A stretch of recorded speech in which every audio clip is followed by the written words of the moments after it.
semuanya, Assalamualaikum warahmatullahi wabarakatuh. Apa kabar kalian semua? Semoga sehat selalu ya. Kembali lagi di pembelajaran Bahasa Indonesia untuk penutur asing bersama saya, Ravina Syabana. Sebelum memulai pembelajaran pada hari ini, mari kita berdoa dulu menurut ajaran dan kepercayaan masing-masing. Berdoa dimulai. Selesai. Gambar yang kalian lihat tadi berkaitan dengan pembelajaran kita kali ini. Apa ya itu? Ada yang tahu? Apa ya yang akan kita pelajari?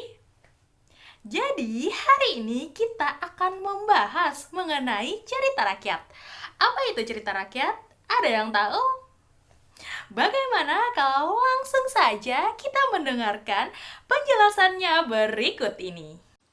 Cerita rakyat merupakan tradisi lisan, yaitu warisan budaya daerah yang hidup dan berpengaruh terhadap kehidupan masyarakat atau bangsa. Pengaruh positifnya terhadap kehidupan masyarakat sangat terasa sampai saat ini.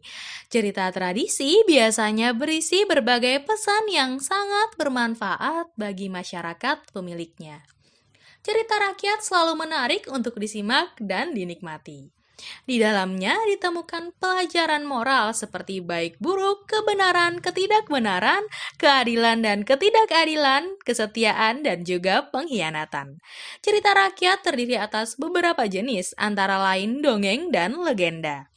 Dongeng merupakan cerita rakyat yang bersifat khayal, sedangkan legenda adalah cerita rakyat yang berkaitan dengan suatu kebiasaan atau adat istiadat yang tetap berlangsung dan hidup dalam masyarakat sampai sekarang.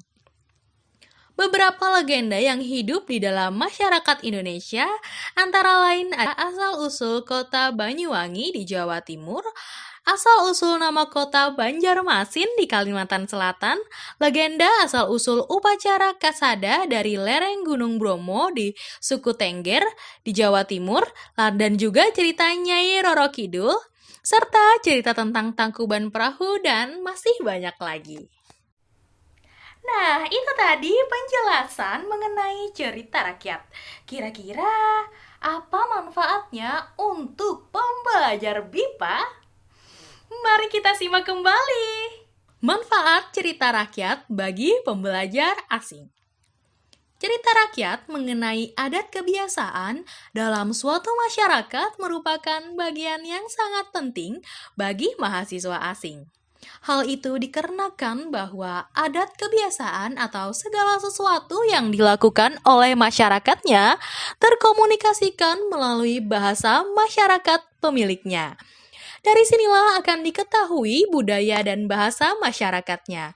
Cerita tradisi lisan yang berasal dari berbagai wilayah di Indonesia itu mengandung pesan moral dan norma-norma kehidupan yang baik dijadikan contoh dalam kehidupan sehari-hari. Tidak hanya di lingkungan sosial terbatas, tetapi juga di lingkungan masyarakat luas pada umumnya. Dari kandungan cerita lisan itu akan diketahui adanya berbagai perbedaan yang kadang-kadang sulit dipahami atau diterima oleh masyarakat lain, apalagi oleh orang asing atau pembelajar asing. Oleh karena itu, perlu kiranya disosialisasikan kepada masyarakat lain, termasuk kepada warga negara asing yang datang, tentang bagaimana norma yang ada dalam suatu masyarakat agar kesalahpahaman tidak terjadi. Aspek-aspek sosial budaya mempunyai peranan yang sangat penting dalam pengajaran bahasa Indonesia bagi penutur asing. Peranan tersebut antara lain adalah dapat menghindarkan pembelajar bahasa dari kemungkinan terjadinya benturan budaya atau culture shock ketika berkomunikasi dengan penutur asli atau masyarakat setempat. Dengan mengenal dan memahami berbagai aspek sosial budaya yang banyak terkandung dalam cerita rakyat, Pembelajar juga dapat mengetahui apakah unsur-unsur bahasa yang akan digunakan itu dapat menyinggung perasaan orang lain atau bahkan mungkin bertentangan dengan norma-norma sosial budaya yang berlaku di masyarakat atau tidak. Jadi, pembelajar harus memahami dengan baik berbagai norma tata krama yang berlaku saat berkomunikasi dengan penutur asli bahasa Indonesia. Apakah di negaramu ada legenda yang menceritakan asal-usul sebuah tempat? Setiap cerita rakyat pasti memiliki pesan moral tertentu. Apa pesan moral yang ada di dalam cerita rakyat di negaramu? Ada ya tentunya, dan yang pasti memiliki pesan moral. Begitu juga dengan cerita-cerita rakyat yang berada di Indonesia. Nah, kalian sudah mengetahui manfaat cerita rakyat untuk kalian sebagai pembelajar asing atau pembelajar BIPA. Sekarang saya akan memberikan contoh cerita rakyat legenda dari Sumatera Utara, yaitu asal-usul Danau Toba.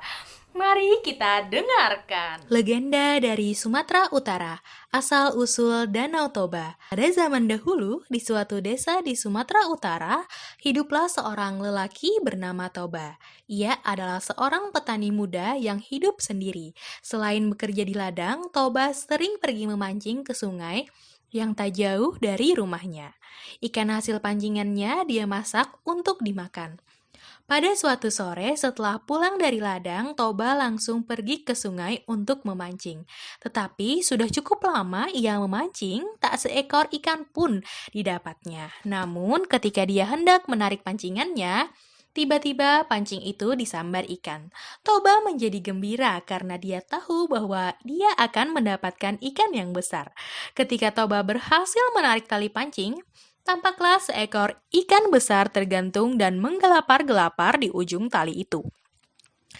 Ini adalah ikan terbesar yang pernah Toba dapatkan. Dia segera pulang untuk memasak ikan hasil tangkapannya. Setibanya di rumah, Toba langsung membawa ikan besar itu ke dapur. Ia pergi keluar rumah sebentar untuk mengambil kayu bakar. Pada saat ia kembali ke dapur, ia sangat terkejut karena di depannya telah berdiri seorang perempuan cantik. Ia terpesona oleh kecantikan perempuan itu sekaligus merasa heran dan ketakutan. "Jangan takut, Tuan," kata perempuan itu. "Aku tidak akan menyakitimu." "Siapa kamu? Mengapa tiba-tiba ada di rumahku?" kata Toba dengan suara bergetar. "Aku adalah ikan yang telah Tuan tangkap. Tuan yang membawaku ke sini." Toba semakin tidak percaya, namun dia memang tidak menemukan ikan hasil tangkapannya. Perempuan itu kembali menjelaskan. Akhirnya Toba berusaha untuk mempercayai perempuan itu. Lagi pula, perempuan itu tidak terlihat jahat. Karena perempuan itu tidak bisa kembali menjadi ikan, maka ia meminta izin untuk tinggal di rumah Toba. Karena merasa bersalah, Toba mengizinkan perempuan itu untuk tinggal di rumahnya. Setelah beberapa lama, Toba jatuh cinta kepada perempuan itu. Toba menyampaikan keinginannya untuk menikahinya. Perempuan yang cantik dan lembut itu menyetujui akan ajakan Toba.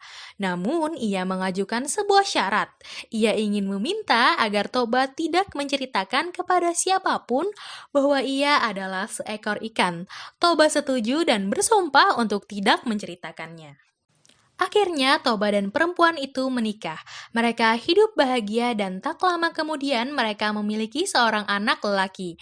Anak itu diberi nama Samosir. Samosir tumbuh dengan sehat dan sangat tampan. Namun dia sangat manja. Dia jarang sekali membantu pekerjaan ayah atau ibunya. Bahkan dia tak pernah mau jika disuruh ibunya mengantar makanan ke ladang untuk makan siang ayahnya. Namun, suatu hari Samosir terpaksa pergi ke ladang mengantarkan makanan karena ibunya sedang sakit. Di tengah jalan menuju ladang, Samosir merasa lapar. Akhirnya, nasi dan lauk untuk ayahnya ia makan sampai hampir habis. Tanpa merasa bersalah, ia melanjutkan perjalanan untuk menemui ayahnya. Ketika tiba di ladang, ayahnya sangat senang karena melihat Samosir mau mengantarkan makanan untuknya. Namun Toba sangat kaget karena makanan yang dibawa Samosir hampir habis. Tanpa merasa bersalah, Samosir menjelaskan bahwa hampir semua makanan itu ia makan di tengah jalan karena merasa lapar. Toba yang sudah menahan lapar sejak tadi merasa sangat kesal dan marah kepada anaknya. Kamu tidak sopan, kamu betul-betul anak ikan. Tidak heran jika kelakuanmu seperti itu. Sambil menangis, anak itu berlari pulang dan langsung menemui ibunya di rumah. Kepada ibunya, ia bercerita bahwa ia dimarahi ayahnya. Ia juga bercerita bahwa ayahnya menyebut dirinya anak ikan. Mendengar cerita anaknya itu, perempuan itu sangat bersedih. Ia merasa kecewa karena suaminya melanggar sumpahnya.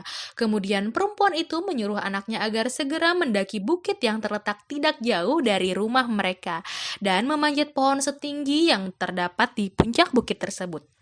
Tanpa bertanya lagi, Samosir segera melakukan perintah ibunya. Dia berlari menuju ke bukit tersebut dan mendaki. Ketika anaknya sudah tiba di atas bukit dan memanjat pohon, perempuan itu berlari menuju sungai tempat ia tinggal ketika masih menjadi seekor ikan. Ketika dia tiba di tepi sungai itu, kilat menyambar disertai bunyi yang menggelegar. Sesaat kemudian ia melompat ke dalam sungai dan tiba-tiba dia berubah menjadi seekor ikan besar. Pada saat yang sama, sungai itu pun banjir dan turun pula hujan yang sangat lebat. Beberapa waktu kemudian, air sungai itu sudah meluap kemana-mana. Genangan air lembah itu semakin tinggi. Toba baru menyadari bahwa ia telah melanggar sumpah, namun ia tidak bisa berbuat apa-apa lagi. Ia akhirnya tak bisa menyelamatkan diri dan tenggelam oleh genangan air. Lama-kelamaan, genangan itu semakin luas dan berubah menjadi danau yang sangat besar. Kemudian hari orang-orang memberi nama danau itu yaitu Danau Toba. Itu tadi cerita Danau Toba. Kira-kira apa ya pesan moral yang terkandung? Jadi, pesan atau amanat yang terkandung di dalam cerita Danau Toba adalah kita tidak boleh menyia-nyiakan kepercayaan orang lain serta mengingkari janji yang telah kita buat. Setelah mendengarkan penjelasan dan juga contoh, carilah salah satu cerita rakyat yang ada di Indonesia. Lalu tentukan pesan moral dalam cerita tersebut. Saya cukupkan pembelajaran hari ini. Saya meminta maaf jika salah. Jaga selalu kesehatan kalian. Wassalamualaikum warahmatullahi wabarakatuh.